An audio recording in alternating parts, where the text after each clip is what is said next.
Dinding sel. Dinding sel adalah matriks ekstraseluler yang menyelubungi tiap sel sebagai pelindung maupun pembentuk sel. Dinding sel tersusun dari selulosa saat berusia muda dan mengalami penumpukan lignin saat mulai menua. Dinding sel hanya terdapat pada tumbuhan.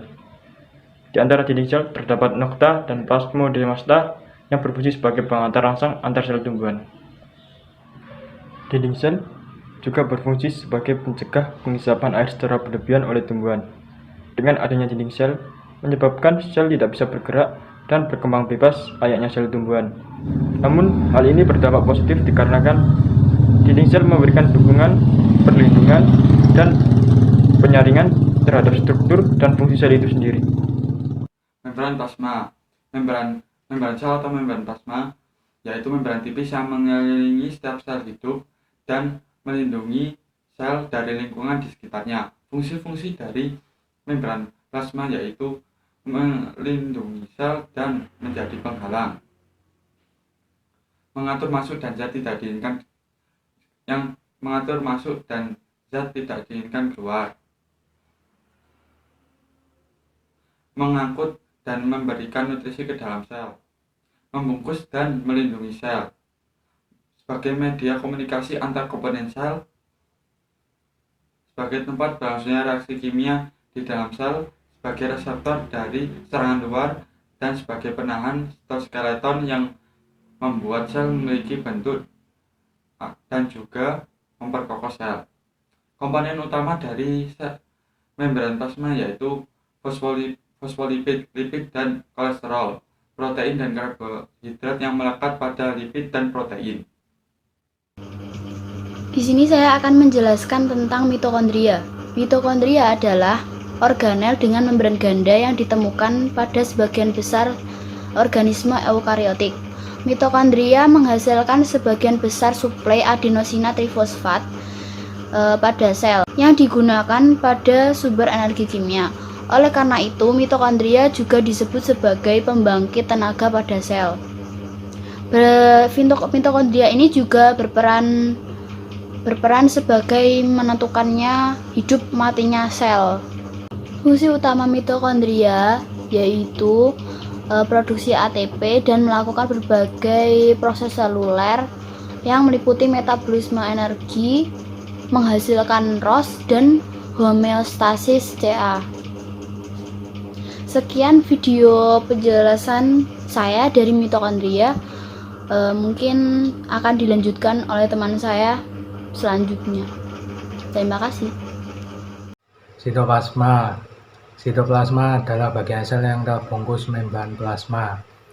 Sitoplasma berfungsi sebagai tempat penyimpanan bahan kimia sel yang penting bagi metabolisme sel, seperti enzim-enzim, ion-ion, gula, lemak, dan protein.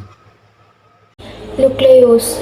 Nukleus atau inti sel adalah organel terbesar yang ada di dalam sel, yang berperan sebagai struktur membran yang hanya ada di dalam sel eukariotik. Diameter nukleus rata-rata hanya 5 mikrometer. Di dalam nukleus ada 4 bagian, yaitu membran inti, nukleoplasma, nukleus, dan kromosom.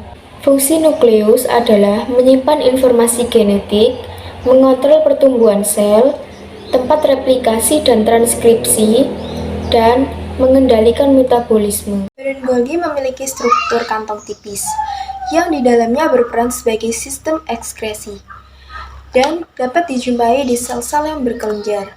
Fungsi dari badan Golgi adalah memodifikasi protein, mengubah protein menjadi enzim, dan membentuk akrosom. Kloroplas merupakan organ pada tumbuhan yang menjadi tempat berlangsungnya proses fotosintesis. Kloroplas ini umumnya merupakan organ sel yang memiliki membran ganda. Organ sel ini dapat ditemui di hampir semua jenis tumbuhan. Fungsi kloroplas pada sel tumbuhan memang penting. Fungsi yang paling utama adalah tempat proses fotosintesis pada tumbuhan, sehingga mampu menghasilkan makanan dan sumber energi. Hal ini tentunya sangat berpengaruh pada kelangsungan hidup tumbuhan. Kloroplas memiliki kandungan berupa klorofil. Struktur kloroplas tersusun dan jaringan tumbuhan Hal ini tentunya sangat berpengaruh pada kelangsungan hidup tumbuhan. Kloroplas memiliki kandungan berupa klorofil, biasanya merupakan bagian dari plastida. Struktur kloroplas tersusun atas jaringan tumbuhan dari beberapa bagian, misalnya membran luar, membran dalam, stroma, tilakoid, pengantar membran. Kloroplas hampir terdapat pada semua tumbuhan, tetapi letaknya tidak umum dalam satu sel. Setiap sel bisa saja memiliki satu hingga banyak plastida. Pengertian dari vakuola. Vakuola adalah organel sel yang memiliki suatu rongga bermembran pada sel tumbuhan, berisi bermacam-macam senyawa makanan, sisa metabolisme, air, dan lain-lain. Vakuola terdiri atas 3 jenis, yaitu vakuola makanan, vakuola kontraktil yang ditemukan pada protista, dan vakuola tumbuhan pusat pada sel. Pada sel tumbuhan, khususnya sel parenkim dan koleskim dewasa memiliki vakuola tengah atau vakuola sentral yang berukuran besar. Vakuola ini dikelilingi membran tonoplas, yaitu selaput pembatas antara vakuola sentral dengan sitoplasma dalam sel tumbuhan. Vakuola tengah pada tumbuhan terbentuk sebagai akibat pertumbuhan dinding sel lebih cepat dari pertumbuhan sitoplasmanya. Vakuola tengah berisi cairan yang disebut cairan sel atau getah sel. Getah ini merupakan larutan pekat, kayak garam mineral, gula, oksigen, asam organik, karbon dioksida, pigmen, enzim, dan sisa-sisa metabolisme lain. Fungsi utama vakuola sendiri adalah memasukkan air melalui tonoplas untuk membangun turgor sel. Fungsi vakuola yang lain adalah yang pertama, menyimpan hasil sintesa berupa glikogen, fenol, amilum, dan glukosa, mengadakan sirkulasi zat dalam sel penyimpanan pigmen, daun, bunga, dan buah, menyimpan minyak.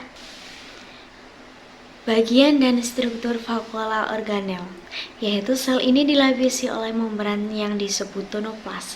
Di dalamnya terdapat cairan atau getah sel yang tersusun atas air dan berbagai zat terlarut pada sel muda. Vakuola berjumlah banyak dan berukuran kecil.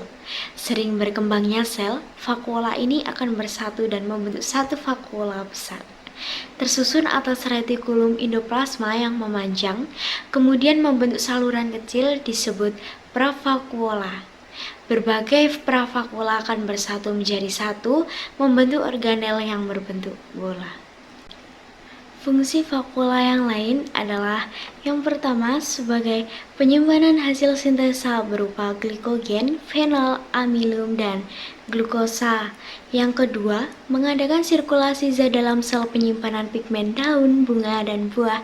Yang ketiga, penyimpanan minyak atsiri atau golongan minyak yang memberikan bau khas seperti minyak kayu putih. Yang keempat, pengaturan tekanan osmotik sel penimbunan sisa metabolisme dan metabolik sekunder seperti getah karet, alkaloid, tanil, dan kalsium. Yang kelima, euskabit membantu pertumbuhan sel atau sel memanjang begitu vakuolanya menyerap air. Yang keenam, membuat sel dapat menjadi lebih besar dengan hanya membuat sitoplasma baru yang minimal. Yang ketujuh, ada perlindungan sel. Ciri-ciri vakuola tumbuhan. Yang pertama, pada sel tumbuhan dewasa, vakuola cenderung lebih besar. Yang kedua, umumnya disebut sebagai vakuola sentra karena menempati hampir seluruh ruang sel. Yang ketiga, merupakan tempat penyimpanan senyawa organik seperti protein. Yang keempat, sebagai tempat penimbunan ion organik utama dari sel tumbuhan. Yang kelima, vakuola pada protista berfungsi sebagai pengatur air. Yang keenam, bentuk jaringan yang tersusun dari beberapa sel yang memiliki dinding primer.